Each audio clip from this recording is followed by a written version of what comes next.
प्रभु यीशु के सामर्थ्य नाम में आप सबको जय मसीह की, प्रेज द लॉर्ड। आइए आज के मनन के लिए हम प्रभु के पवित्र वचन को निकालें। मेरे साथ तीमुथियुस की पुस्तक निकालेगा, पहला तीमुथियुस 5वां अध्याय और उसका वचन 22।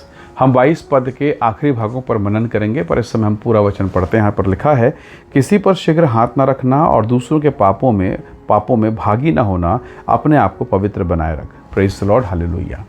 परमेश्वर के लोगों, प्रभु का वचन हमसे आशा करता है कि हम पवित्रता में बने रहें। इस संसार में, पाप में, जगत में अपने आप को पवित्रता में रखना कठिन है, कई बार बड़ा मुश्किल लगता है। पर सच कहीं ये मुश्किल नहीं है, असंभव नहीं है। प्रभु सहायता करता है, परीक्षा में वो निकास करता है, वो मदद करता है। पर प्रभु का वचन कहता है पवित्रता में अपने आप को बना के रखना जरूरी है। अगर आप पवित्रता में रहेंगे, आप परमेश्वर के फेवर को देखेंगे।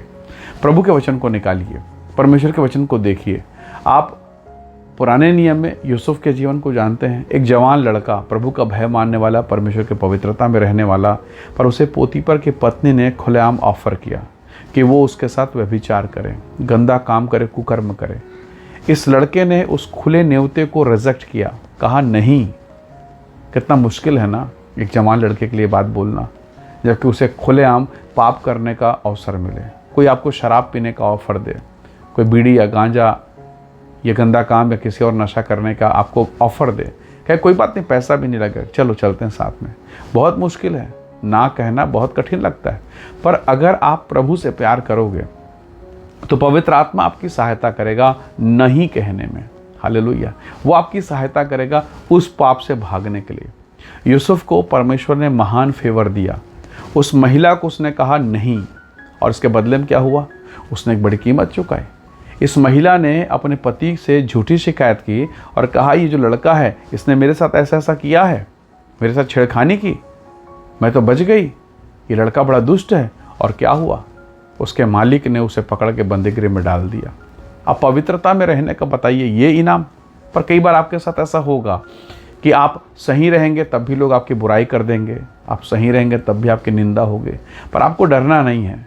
जब प्रभु के दासों के साथ हुआ, अगर आपके साथ हो रहा, कोई बड़ी बात नहीं। अगर उसने ऐसा करने के बाद उसको भी छुड़ाया तो निस्संदेह प्रभु आपको भी छुड़ाएगा। यूसुफ के साथ क्या हुआ? अगर कल्पना कीजिए, अगर ये जवान लड़का उस महिला को हाँ कह देता तो शायद वो पाप का जीवन बड़ा एंजॉय करता, उसको बड़ा मज़ा आता पाप करने में, और उसकी प्रमोशन होती, उन्नति होती। ज़्यादा से ज़्यादा क्या बनता? वो पोतीपर मिस्र जैसे बड़े साम्राज्य में एक छोटा अधिकारी है, एक प्रांत का अधिकारी। उसी लेवल तक वो यूसुफ का उन्नति, प्रमोशन होता। पर उसने नहीं कहा और अब जेल में है। कई साल तक वो जेल में सड़ता रहा। एक दिन परमेश्वर ने कार्य किया। उस देश के राजा फिरौन को एक ऐसा स्वप्न आया जिसका अर्थ कोई मंत्री, कंत्री, कोई ज्योतिष, कोई पंडित बता नहीं सका। तब किसी ने कहा कि जेल में एक जवान लड़का है जिस पर परमेश्वर का आत्मा वो बता सकता है। यूसुफ को बाहर निकाला गया और राजा के सामने खड़े होकर उसने सब बातों को, यानी सब गुप्त भेदों को डिकोड कर दिया, ओपनली उसने बता दिया। राजा इतना प्रभावित हो गया, प्रभु के आत्मा ने उसकी अगुवाई की, और अब उस देश का प्रधानमंत्री इस जवान को बना दिया गया। जो पहले प्रधानमंत्री थे उसको टर्मिनेट किया गया होगा और उसके बदले में इसे प्रमोट किया गया। देखिए पवित्रता में रहने का क्या रिवॉर्ड, क्या इनाम परमेश्वर ने उसे दिया है। Praise the Lord. तो प्रभु के लोगों, कई बार आपको लगेगा कि मैं अपने ऑफिस में, अपने ड्यूटी में, अपने काम में क्यों ईमानदार रहूं, क्यों पवित्रता में रहूं, बड़ा इनाम है इसका। लेकिन हाँ, स्कूल कॉलेज में, संसार के चहल पहल में, मार्केट में, या जहाँ आप छोटा मोटा काम करते हैं या एक बड़ा बिजनेस करते हैं, या फिर आप कोर्ट कचहरी में, कहीं भी हो, इस पाप में, संसार में अपने आप को निर्दोष बनाना, पवित्रता में चलना सच में कठिन है। पर यह असंभव नहीं है। मेरे और आपके लिए तो बहुत कठिन है। पर परमेश्वर का आत्मा जब आपको फेवर देगा, आपके साथ रहेगा, आप बड़ी बड़ी परीक्षा से जीतेंगे, आप जयवंत होंगे। हो सकता है कुछ दिन तक आप कठिन परिस्थिति में रहें, पर प्रभु का आत्मा आपकी सहायता करेगा। यहोशू की पुस्तक उसका 3 अध्याय उसके वचन 5 में परमेश्वर के वचन में लिखा है, प्रभु ने यहोशू से कहा, अपने आप को पवित्र करो और तब कल मैं तुम्हारे मध्य में आश्चर्य कर्म करूँगा। Praise the Lord. कई बार हमारे जीवन में आश्चर्य कर्म क्यों नहीं हो रहा है? आप कलीसिया में बहुत अच्छे हैं, वचन में भी बहुत अच्छे हैं, प्रार्थना, दुआ, आराधना सब में अच्छे हैं, दान दशमान सब चीज़ों में अच्छे हैं, पवित्रता में गड़बड़ है, वहाँ गड़बड़ हो रहा है। कोई नहीं जानता, पर अंदर ही अंदर वही चीज़ खाई जा रही है जिससे आपको दूर रहना है, वही आपको बार बार गिरा रहा है। आप प्रार्थना कर रहे हैं, जय नहीं पा रहे हैं। जय किसकी ओर से मिलेगा? परमेश्वर की ओर से। आप शारीरिक होकर कैसे उसको जीत पाएंगे? संभव नहीं है। क्या मैं और आप शैतान का सामना कर पाएंगे, टिक पाएंगे? कभी नहीं। पर यीशु मसीह के अनुग्रह के द्वारा, यीशु के नाम के द्वारा हम जय को प्राप्त कर सकते हैं। Praise the Lord, hallelujah. प्रभु के लोगों, शद्रक, मेशक, अबेदनगो नाम के 3 जवान थे। दानियेल के पुस्तक में इसका वर्णन है। इन तीनों जवानों को कहा गया कि वो राजा का अशुद्ध भोजन ग्रहण करें, दारू पिएं, शराब पिएं, अशुद्ध भोजन को खाएं। और ये तीनों जवान परमेश्वर के भय मानने यहूदी जवान थे, प्रभु के भय भक्ति में रहने वाले जवान थे। इन लोगों ने कहा हम नहीं खाएंगे, हम राजा का भोजन खाकर अपने आप को अशुद्ध नहीं करेंगे।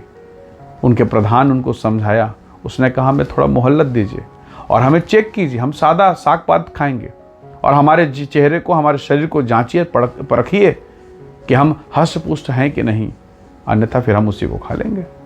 परमेश्वर ने अनुग्रह किया और इन जवानों को उनकी ईमानदारी के कारण बेहतर स्वास्थ्य दिया। कई बार आपको लोग मिल जाएंगे, आपको कोई नशा करने के लिए पैसा भी दे देगा, फ्री में पिला देगा, पाप करने के लिए फ्री में लेके चला जाएगा। और ऐसे समय में क्या आप नहीं बोल पाएंगे? मुश्किल लगता है। लेकिन पवित्र आत्मा के साथ अगर आप हैं, प्रभु के साथ आप हैं, तो आप एक ही जवाब देंगे, नहीं अर्थात नहीं। आप पवित्रता में रहेंगे और इस पवित्रता के कारण प्रभु आपको आशीष देगा। संसार के सब लोग भ्रष्ट हो गए थे, पर नूह के विषय में लिखा वो अपने समय के लोगों में सबसे खरा था, पवित्र जीवन बिताने वाला व्यक्ति था। सारा संसार डूब के मर गया, पर नूह के कारण उसका घराना बचाया गया, उसकी पत्नी, उसके बेटे शेम, हाम, यपेत, उनकी 3 बहुएं बचा ली गई। Praise the Lord. प्रभु के लोगों, आपकी धार्मिकता, आपकी पवित्रता, आपकी खराई के कारण आपको नहीं मालूम कितने लोग बचने वाले हैं। हो सकता है आपकी पत्नी, आपका पति, आपका बेटा, बेटी, घराना, परिवार, आप खराई में रहें। कोई किसी आपकी बुराई कर दे, कोई आपकी निंदा कर दे, कोई आपके बारे में ये कह दे, हाँ तुझे तो ये बोल रहा था, ऐसा तो बोल रहा था। क्यों? जिसे हमने अपने कान से नहीं सुना उसकी बात को मानकर क्यों विश्वास करें और क्यों अपने मन को खराब करें? बहुत बार क्या होता है मालूम है, आपने किसी को आपके बारे में, अपने बारे में बोलते सुना नहीं है, उसने कहा था इसलिए आपका मन खराब हो गया। किसने बताया? जिससे सुनना था उसने नहीं बताया, किसी और ने बताया। आज बहुत सारे लोगों के जीवन का चैन इसीलिए उड़ गया है क्योंकि उन्होंने सुना अपने बारे में, किससे? डायरेक्ट उससे नहीं सुना, किसी और से सुना। क्यों अपना दिमाग खराब करें? और अगर उसने कुछ बोल भी दिया, मान लीजिए आपके खिलाफ में, आपके विरोध में, आप तो ऐसे नहीं होना, तो फिर क्यों टेंशन लेना? याद रखिएगा, मैं अक्सर इस बात को बोलता हूँ, अगर एक बुराई करने वाला मान लीजिए फिनाइल को अपने मुंह में ऐसे भर ले और किसी को ऊपर ऐसे मुंह से पिचक दे, पुरक दे, थूक दे, तो फिनाइल पीने वाला पहले मरेगा या जिसके ऊपर उसने थूका है वो पहले मरेगा? फिनाइल पीने वाला, जहर पीने वाला। तो बुराई करने वाला ऐसा ही है। बुराई करने वाला, वचन में लिखा, अपने बुराई के द्वारा मारा जाएगा। आप चिंता मत कीजिए, उसका फिनाइल उसी को निपटाएगा। हालेलुया। तो आप पवित्रता में रहेंगे तो प्रभु आपको सम्मानित करेगा, आपको आशीषित करेगा। वचन कहता है पवित्रता को बना के रखना है। Praise the Lord. आइए दुआ करें ताकि प्रभु हमारे घराने को, हमारे परिवार को आशीषित करे। स्वर्ग में विराजमान परमेश्वर, मेरे प्रिय भाई बहनों को मैं आपके हाथों में सौंपता हूँ। महान और बड़े कामों को प्रकट कीजिए प्रभु जी, और सब प्रकार की अशुद्धता से बचाएं, पवित्रता में रखें, महिमा से भरपूर करें। सारा आदर आपको देते हैं, यीशु के सामर्थी नाम से मांगते हैं। आमीन, आमीन। प्रभु आप सबको आशीष दे, परमेश्वर का अनुग्रह आप सबके साथ हो। Praise the Lord. जय मसीह।